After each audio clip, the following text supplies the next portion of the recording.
Just yesterday, we heard and we saw a statement from the police decrying the violence that has happened in Kukah. We just finished a conversation right now with the NLC, and you've also heard their own stance. I mean, they are not even, they don't think heavens will fall if elections do not hold in Imo State, for instance. Are you concerned when you still hear this sort of rhetoric? Don't forget that Kukah, has had a history of political violence. Elections in Imo, people have their concerns with how those polls are going to hold, given the security situation there and the political environment, the political temperature. Bayelsa is about the only place where we have heard, well, maybe just one or two examples of people trying to heat up the polity, but the governor saying very strongly that peace is the watchword that they are promoting in the state. So when you look at these other states, don't you have very deep concerns? Well, I feel very sad because Kukah has been in the front burner, and Yahaya Bello, the governor, prided himself with being the youngest governor and being a representation of what the youth of this country can do if they are given the opportunity. Sadly, I think it's been a very poor advertisement for what young people can do. We keep making the point. We are not, the people who are contesting elections are our sons and our daughters. And whatever we do in conscience, we must always think about the good, what we call the common good. I heard the gentleman from Labour speaking about the situation in Imo. And I hope and pray, civil society organizations, unions, churches, women with a bit of moral authority must always act in the common interest of everybody. Without a country, there will be no trade union, there will be no churches. All we need to do is just look outside the window and see what is happening, in the Middle East today, specifically in Israel, what is happening in Gaza. When elections go wrong, it is ordinary people who suffer.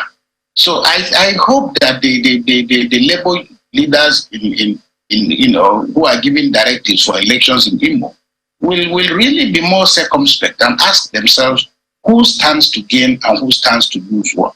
At the end of the day, it is the people of Imo. They're not electing somebody who is outside or people who are outside their state.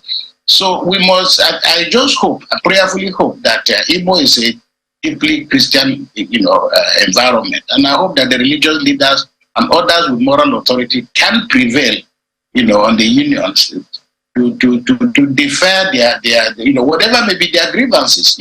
This can only be resolved in a very peaceful environment. So I do hope and pray that in the name of the chairman of the Peace Committee, we appeal to them to please do what is needful and ensure that elections are duly conducted. We don't need to continue to put our people through. Our people have suffered enough. So I hope that the police will do their best.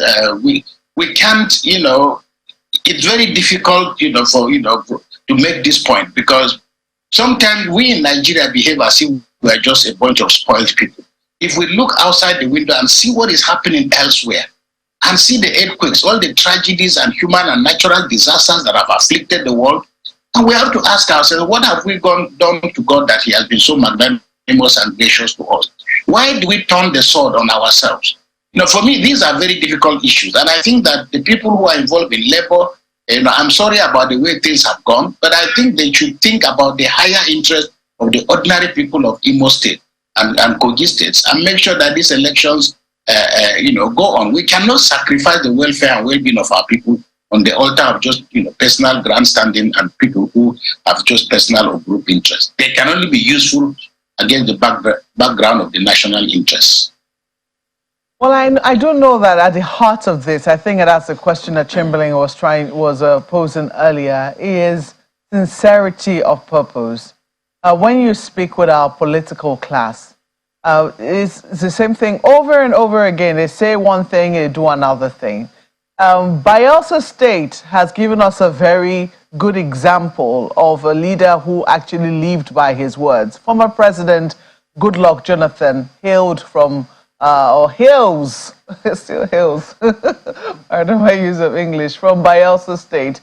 And today he heads the West African Elders Forum, a forum that goes around Africa, ensuring that there is peace in different elections that hold within the continent. How much of an influence, given just his moral authority, how much of an influence would you say is holding sway in Bayelsa, where you currently are? Well, 2 days ago, I decided to ask somebody to drive me to Otuoke, President Jonathan's hometown. I drove around the village, the town. I saw his house, but obviously he wasn't around. I'm not sure, I don't know his calendar, but I think, I've said it severally. Nigeria is one of the luckiest countries, in the world. We have former heads of states who are still alive. They're kicking, they're active. A good number of them are in various stages of health challenges. But notwithstanding that, we've got enough moral authority to deploy.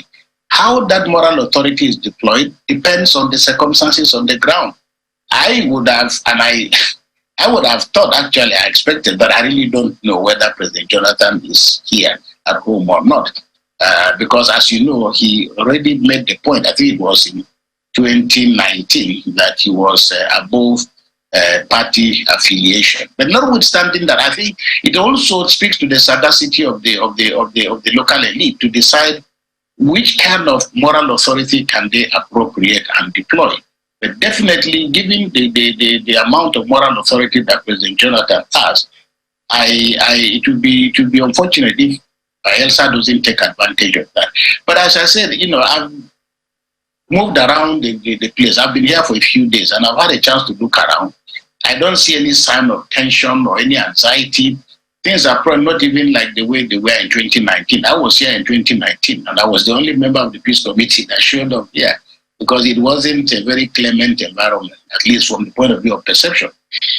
So I get the point you are making, but as I said, I can only say what I've said, because I really don't know the details. I don't know where President Jonathan is. I don't know whether he's in town, and the level of quality of communication between him and the political elite here. But again, as I said, all of them are largely his children, and as they say, charity begins at home. But given how serene, I don't know whether it's just what I'm looking, where I'm looking, but given how relatively serene the environment is, we can only hope and pray that what we see is what we get. I asked that question because I had seen a picture. Well, you say you don't know if he's around. Maybe he just paid a flying visit to the state. But yes.